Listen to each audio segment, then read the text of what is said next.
4 milijonai nusileidimų ir pakilimų balne. Beveik 2000 kilometrų. Tad šiandien nebeprisimininiai. Ir komanda, mūsų visa komanda nebeprisimena.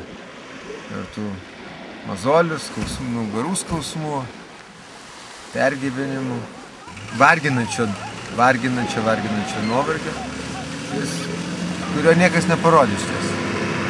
Stengiasi valdytis ir komanda iki galo buvo vientisa. Žmonės padarė, Devyni raiteliai kartu su palaikymo komanda, padarė tai, ką diskutavo ir apie ką pasakojo 100 metų mūsų protėviai, mūsų seneliams, seneliai mūsų tėvams, tėvai mums pasakojo apie Lietuvos didžiąją kunigaikštystę, kokia jinai buvo didelė. Lietuva galinga valstybė buvo, apie Vytautą Didįjį ir vis virdavo diskusijos, ne tik šeimose, bet ir kompanijose, tai kad žirgai jūros vandens negeria.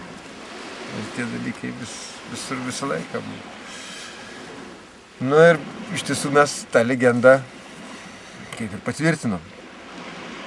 Iš vienos pusės labai džiugu, iš kitos pusės mažiau temų karštoms diskusijoms prie geroj kompanijai.